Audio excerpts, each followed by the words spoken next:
রাসূল সাল্লাল্লাহু আলাইহি ওয়াসাল্লাম বলেন, তোমরা এমন একটি জিনিসের বেশি বেশি স্মরণ করো যে জিনিস মানুষের জীবনের স্বাদকে ধ্বংস করে দেয়।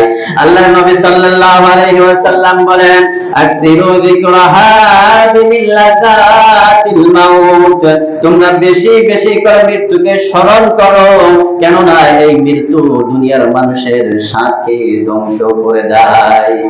প্রিয় ভাইরা আমার, বেশি বেশি মৃত্যুকে স্মরণ করো, কেননা মৃত্যু দুনিয়ার স্বাদকে ধ্বংস করে দেয়।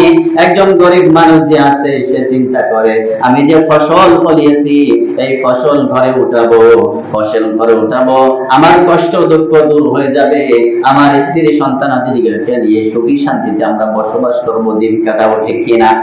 ফসল লাগিয়েছে, ফসল উঠানোর পূর্বে মনের মধ্যে আশা করতে করতে মালাকুল মাউত তার কাছে এসে গেছে। আশার পূরণ, সকল স্বাদ আশা নিমিষেই নিঃশেষ হয়ে যাবে। আমার ভাইরা, ধনী যে আছে সে চিন্তা করে, গাড়ি একটা কিনেছি, ইনকাম ভালোই হচ্ছে, আর একটা কিনলে আরো ভালো হবে।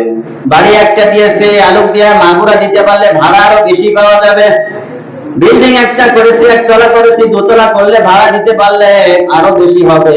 বিল্ডিং এ কোন রং করলে, কোন টাইলস লাগালে সুন্দর হবে, বেশি ভাড়া কি পাওয়া যাবে, এই চিন্তা করতে করতে মালাকুল মাউত এসে যাবে, আর দুনিয়ার সকল আশা স্বাদ ভরসা সব শেষ হয়ে যাবে, ঠিক কিনা বলেন? এজন্য রাসূল বলতেছেন, তুমি বেশি বেশি কবরের কথা স্মরণ করো, আর যদি বেশি বেশি কবরের কথা স্মরণ করো, তাহলে তোমার এই আশা ভরসা থাকবে না, কমে যাবে। কারণ তুমি চিন্তা করবে, এই দুনিয়াতে তোমার স্থায়ী দুনিয়া না, এই বাড়িতে তোমার স্থায়ী বাড়ি না, স্থায়ী বাড়ির জন্য সে প্রস্তুতি গ্রহণ করবে, ঠিক কিনা? সম্মানিত ভাইরা,